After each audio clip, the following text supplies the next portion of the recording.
दिल्ली धमाके से जुड़ी हुई बड़ी जानकारी मिल रही है। अल फलाह यूनिवर्सिटी में जांच इस समय तेज कर दी गई। यूनिवर्सिटी पहुंची है जम्मू कश्मीर पुलिस।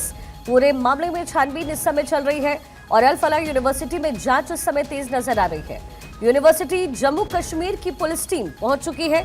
तफ्तीश की जा रही है। चप्पे चप्पे पर निगरानी और नजर रखी जा रही है।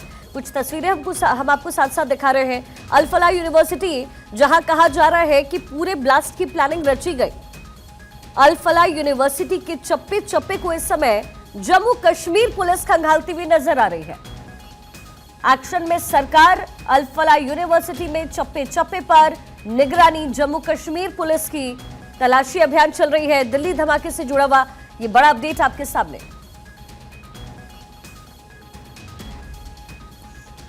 हमने देखा दिल्ली में हुए धमाके ने कैसे पूरे देश को हिलाया है। राजधानी के दिल में गूंजे इस विस्फोट ने न सिर्फ सुरक्षा एजेंसियों को अलर्ट किया, बल्कि केंद्र सरकार को भी पूरी तरीके से एक्शन मोड में ला दिया है। प्रधानमंत्री मोदी और गृह मंत्री अमित शाह पूरी तरीके से एक्शन में है।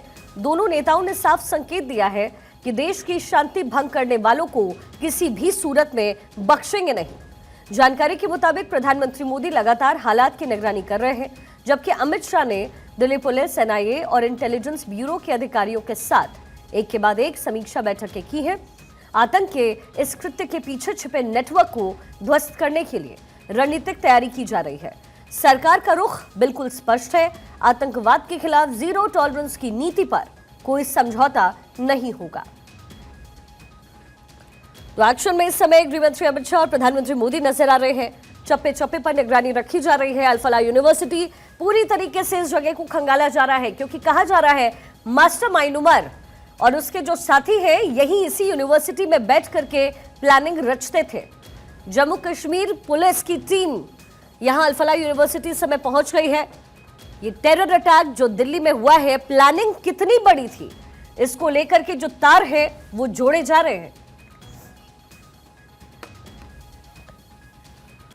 वहीं इसी बीच बड़ी जानकारी मिल रही है। दिल्ली धमाके पर कर्तव्य भवन में इस समय बैठक हो रही है। गृह मंत्री अमित शाह की अध्यक्षता में ये मीटिंग ली जा रही है।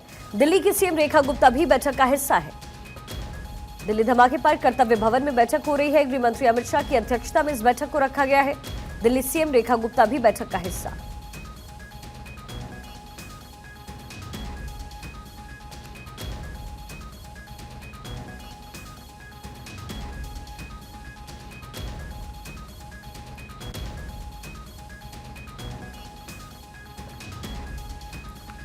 दिल्ली धमाके पर कर्तव्य भवन में ये बैठक हो रही है।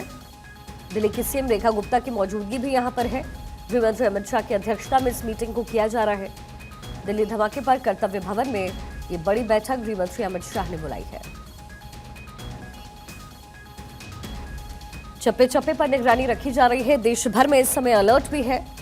एक्शन में प्रधानमंत्री मोदी नजर आ रहे हैं। गृह मंत्री अमित शाह की तरफ से भी जो कार्रवाई है वो पुख्ता तौर पर की जा रही है।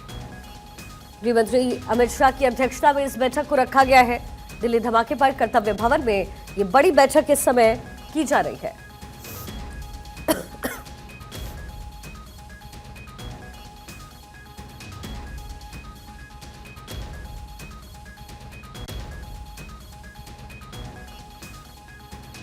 हमारी पॉलिटिकल एडिटर अदिति नागर इस समय ग्राउंड जीरो से हमारे साथ कनेक्टेड है। अदिति, जाहिर है मीटिंग जो है वो चल रही है और बैठकों का दौर हमने देखा है।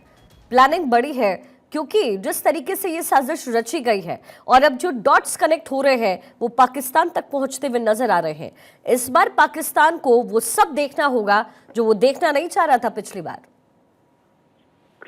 बिल्कुल। और देखिए, इस बार भारत जो है, देखिए 2-3 तरह से बात करते हैं। पहले तो आपने कहा कि गृह मंत्री अमित शाह की अध्यक्षता में बैठक चल रही है।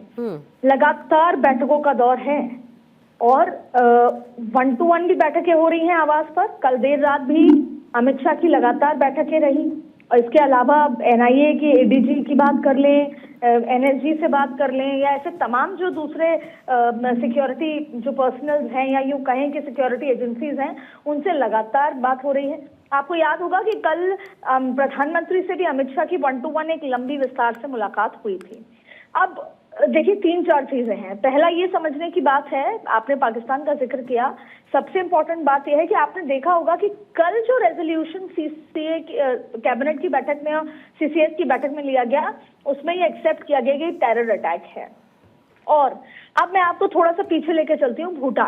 भूटान में प्रधानमंत्री ने सबसे पहले इस पर रिएक्शन दिया था और ट्वीट करने एक्स पर पोस्ट किया था रात को। उसके बाद दूसरे दिन सुबह वर्बली बात करी।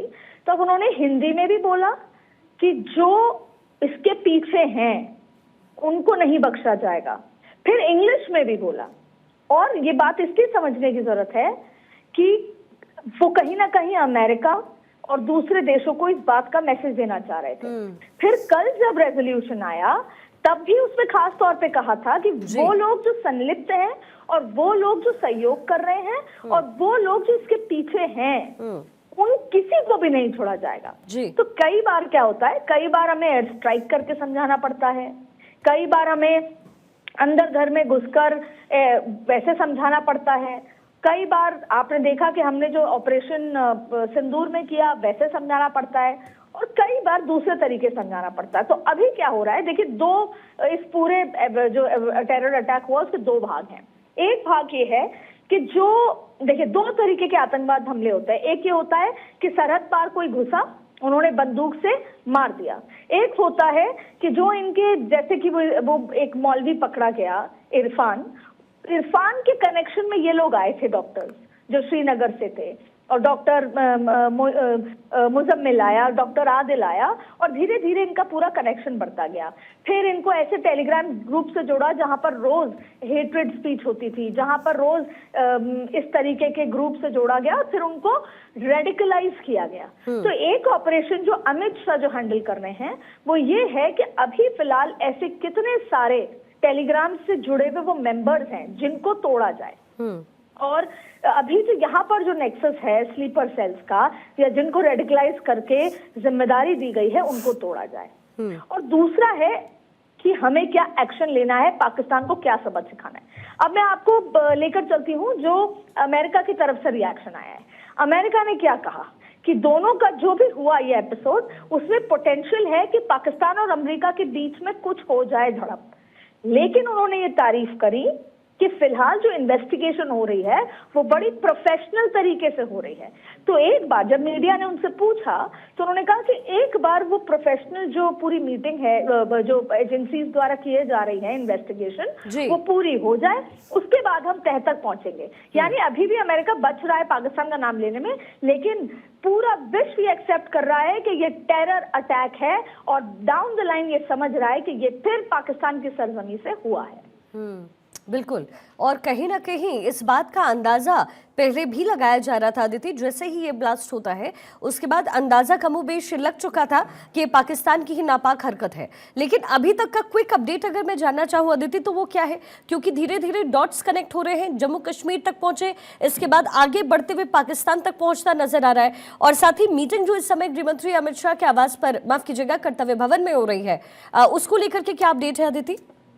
बिल्कुल, एमएचए में मीटिंग हो रही है ये, और होम मिनिस्ट्री की जो ऑफिस है वहां पर मीटिंग हो रही है। और देखिए अपडेट्स ये हैं कि एक लैपटॉप था जो हाथ आ गया है, और उस लैपटॉप में बहुत सारा जो इंफॉर्मेशन है, वैसे ही डॉट्स कनेक्ट करते हुए कि वो जो मौलवी इरफान था जिसको सबसे पहले हिरासत में लिया था, जिससे आदिल और आदिल से आगे के नेक्सस के लोग जुड़े, उसके साथ सारे जो कॉन्टैक्ट्स हैं वो मिले। देखिए इसके पीछे एक और बात निकल कर आ रही है, जहां ये 3000 किलो का बारूद पाया गया है, ये इंफॉर्मेशन जांच पड़ताल के दौरान गिरफ्तारियों के बाद ये भी आया है कि एक जगह और है जहां पर इस तरह की कोई बारूद है। हालांकि देखिए जाहिर तौर पर इसको इस तरीके से बाहर इसलिए नहीं कहा जा रहा क्योंकि कोई पैनिक क्रिएट ना हो, लेकिन जो 20 टाइमर थे, 20 टाइमर भी मिले थे, वो पूरी तैयारी थी। देखिए अमोनियम नाइट्रेट ऐसा तो है नहीं कि कोई सरहद से बारूद लेकर आ रहा है, और आप ना एजेंसी से सवाल करें कि सरहद से कोई बारूद इतनी बड़ी संख्या में ले आता है। अमोनियम नाइट्रेट इंडस्ट्रियल यूज में आता है, मेडिकल यूज में आता है, बहुत अलग अलग तरीके के यूज में आता है। तो उसको इकट्ठा करके उसके अंदर कुछ ऐसा पदार्थ मिला के उसको बॉम्ब की तरह या किसी विस्फोटक की तरह इस्तेमाल करना था। तो अभी 20 अलग अलग जगह जहां पर इन्होंने ये प्लानिंग की थी कि कहां कहां ब्लास्ट करना है, उसके तह तक जा रहे हैं। उसमें कौन कौन इन्वॉल्व है, और बड़ी संख्या में लोग इन्वॉल्व हैं, जिसमें उत्तर प्रदेश एक बड़ा रैकेट है, हरियाणा है, नूहू है, ऐसे अलग अलग रैकेट्स इसमें आ रहे हैं। नेपाल तक ये आगे तक जा रहा है। अब आपको बताएं कि उस लैपटॉप से बहुत सारी चीजें, हालांकि वो अभी तक बाहर नहीं आई हैं, पर उसमें काफी सारी चीजें निकल कर आ गई हैं। दूसरा, अभी सबसे बड़ा जो जिसे होम मिनिस्ट्री प्रतिबद्ध है, आपको याद होगा कल के रेजोल्यूशन में लास्ट लाइन कही थी कि हर व्यक्ति की, इस देश की सुरक्षा की जिम्मेदारी सरकार की है, इसलिए आगे कुछ ऐसा प्लान ना हो। क्या वास्तव में कहीं और भी ये विस्फोटक रखा है, इसीलिए जांच कनेक्ट कर कर उनको रोका जा रहा है या उनको उजागर किया जा रहा है। देखिए, बहुत बड़ी डिबेट छिड़ गई है शिखा, जो शायद मुझे लगता है बात करनी जरूरी है। पूरा देश दो तरीके के डिलेमा में है। एक ये कि सिक्योरिटी एजेंसीज फेल हो गई, क्या कहीं ना कहीं कोई फेलियर था? तो ऑब्वियसली जवाब है हाँ, कहीं ना कहीं कोई चूक थी। लेकिन एक दुर्भाग्य की बात कह लें या एक इसमें लॉजिकल बात ये कह लें कि सिक्योरिटी एजेंसीज को 100 बार जीतना पड़ता है, एक बार भी वो छूट नहीं सकता। 100 बार उनको जीतना होगा। लेकिन अगर टेररिस्ट जो अटैक है वो एक बार जीत जाता है, वो 100 बार हारता है लेकिन एक बार जीत जाता है, तो वो सबसे बड़ी हार हो जाती है। तो यही तरह के सवाल हैं। अगर 3000 किलो का वो जो RDX है या जो अमोनियम नाइट्रेट है, जो विस्फोटक है, वो नहीं मिलता, तो शायद 20 अलग अलग जगह धमाके हो रहे होते। और दूसरी बड़ी बात है कि एक और भ्रम फैल रहा है कि क्या गलती से ही अटैक हुआ, जो ब्लास्ट हुआ। देखिए, वो जो आदमी था डॉक्टर उमर, वो गलती से रेड फोर्ट नहीं जाएगा। अगर उसको भागना ही था तो वो भाग सकता था। इतने सारे NH हैं, हाईवेज हैं, वो किसी भी तरीके से भेज बदल के ट्रक में बैठ के भाग सकता था, किसी को भी पैसे देके छुप के ट्रक के अंदर भाग सकता था। लेकिन वो क्यों रेड फोर्ट गया? उसका सारा प्लान खराब कर दिया था सिक्योरिटी एजेंसीज ने। उसको जब पिछले 9 दिन में अलग अलग जगह से पकड़ लिया गया था, तो उसको ये समझ आ रहा था कि हम जो प्लान कर रहे हैं वो उसको हम पूरी तरीके से अंजाम नहीं दे सकते हैं। तो ऐसे में वो जानबूझ के रेड फोर्ट गया। अच्छा देखिए, 80 किलो का अमोनियम नाइट्रेट वहां पर उसकी गाड़ी में था। अमोनियम नाइट्रेट को विस्फोटक बनाना पड़ता है और ज्यादा, उसके लिए आपको 160 डिग्री सेल्सियस का तापमान चाहिए। तो आप देखिए, उसे पूरा उसको तापमान को, गाड़ी को इतना तापमान किया कि वो ब्लास्ट हुई, उछली और इतने धमाके की आवाज हुई। तो उसको लगा कि जब वो पूरी तरीके से एक्सपोज हो गया, वो पकड़ा जाएगा, अब हमारा प्लान सक्सेस नहीं होगा, तो वो रेड फोर्ट गया, जहाँ पे पैरामिलिट्री फोर्सेस होती है, जहाँ इतनी पुलिस होती है, जहाँ इतनी चेकिंग होती है, और उससे अनजान किया कि जाते जाते जो हमारा प्लान था उसका 1/3 जो 1/10 पार्ट मैं पूरा कर जाऊं। तो ये तमाम तरीके की चीजें हैं। लेकिन आपका जो सवाल था उसका मूल जवाब एक लाइन में ये है कि not even a single stone will be left unturned. और तह तक एक एक व्यक्ति अगर हल्के से भी कनेक्टेड था या एक बार भी कम्युनिकेशन थी, तो वो इंडिया की एजेंसीज, होम मिनिस्ट्री, IB, सबके झांसे में अगले 7 से 8 दिनों के अंदर का टारगेट दिया गया है। सभी को पूरी तरीके से पकड़ लिया जाएगा। ये तो हुआ पार्ट ए। अब पार्ट बी है इंटरनेशनल लिहाज से, और पार्ट बी है कि पाकिस्तान को सबक कैसे सिखाना है। वो प्रधानमंत्री NSA अमित शाह, राजनाथ सिंह के साथ बैठक करके प्लान लगातार चल रहा है। और हो सकता है शिखा, जैसे आप ऑपरेशन सिंदूर में रात को 2 बजे आई थी स्टूडियो और गाड़ी से रिपोर्टिंग करते हुए पहुंची थी, ठीक वैसे ही आपको एक दिन फिर रात को 1 बजे जग के रिपोर्टिंग करने स्टूडियो में आना। बिल्कुल, और लोगों को उम्मीद भी इसी चीज़ की है अदिति, क्योंकि हमने देखा कि पहले भी ऑपरेशन सिंदूर को लेकर के लगातार प्रधानमंत्री मोदी हो चाहे गृह मंत्री अमित शाह हो, वो इसको लेकर के बयान देते रहे। उन्होंने कहा था कि ये ऑपरेशन रुका है, खत्म नहीं हुआ है, और बहुत जल्द दोबारा जो है ऑपरेशन शुरू आपको नजर आएगा। लेकिन पाकिस्तान जो अपनी हरकतें करता है, वो इस ऑपरेशन को शुरू करने के लिए एक बल देता है। और आप बिल्कुल सही कह रही हैं, हो सकता है आधी रात, आज की रात, कल की रात, कभी भी संभवतः कुछ भी हो सकता है। लेकिन इस समय अल-फलाह यूनिवर्सिटी में अदिति जम्मू कश्मीर की पुलिस पहुंची हुई है। क्या कुछ अहम सुराग अब तक मिले हैं और क्या कुछ तलाश इस समय जम्मू कश्मीर पुलिस को है? बिल्कुल, वो 13 नंबर का जो उनका कमरा कह लें या जहां पर लैब होती है वो थी 17 नंबर का। तो जाहिर तौर पर जम्मू कश्मीर की पुलिस ने सबसे पहले जो पोस्टर देखा था शिखा, उस पोस्टर के बाद ही जिस तरीके से जैश ए मोहम्मद का पोस्टर आपने देखा, फिर उसी से कनेक्ट होकर उस इरफान को पकड़ा जो कि मौलवी अपने आप को बताते हैं, फिर उसी से पकड़ा डॉक्टर आदिल, डॉक्टर मुजम्मिल और उसके साथ further so on and so fourth यहाँ तक पहुंचे। तो अल फलाह यूनिवर्सिटी तक पहुंचने का वो पोस्टर, और फिर अल फलाह यूनिवर्सिटी के जब लगातार मीडिया वहां पर पहुंची 2 दिन के जब ब्लास्ट हुआ उसके बाद, तो प्रबंधकों की तरफ से कोई बयान नहीं आया। तो अभी विस्तार से जांच हो रही है। उस समय या इतने दिनों में जो भी उस व्यक्ति के कांटेक्ट में था, लगातार काम कर रहा था, और उनसे भी आपने देखा कि कैसे रूममेट से बात की जो डॉक्टर अभिषेक थे, उसने बोला वो अपने कमरे में रहता था, ऐसी कोई बात नहीं की, कभी किसी भी तरीके के ट्रैवल टर्की पाकिस्तान इस तरह की कोई बात नहीं करी, कभी भी कुछ ऐसी बात नहीं हुई। तो एक एक व्यक्ति को पकड़कर जांच तक जाया जा रहा है। और सबसे इम्पोर्टेंट बात है कि जो माध्यम है बातचीत करने के, कॉल करने के, जैसे जो एनक्रिप्टेड वेज हैं, जैसे कि टेलीग्राम तो है ही, साथ में उस लैपटॉप में बहुत सारे ऐसे कॉन्टैक्ट्स और सबूत मिले हैं जहां पर वो जो भी सामान है जिसको कहते हैं कि दिवाली मनाई जाएगी 20 अलग अलग जगह।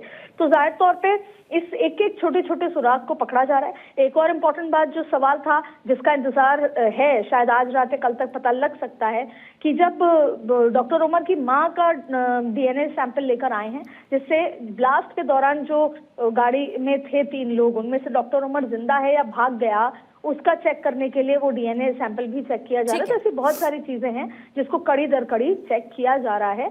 और वो तह तक बार बार जो कह रहे हैं प्रधानमंत्री के तह तक पहुंचेंगे, वो तह तक पहुंचे जा रहे हैं। और पूरे विश्व की नजर अभी भारत की इस इन्वेस्टिगेशन पर लगी हुई है। ठीक है अदिति, बहुत शुक्रिया पूरी जानकारी के लिए, उस पूरे विश्लेषण के लिए। आप लगातार नजर बनाकर रखें।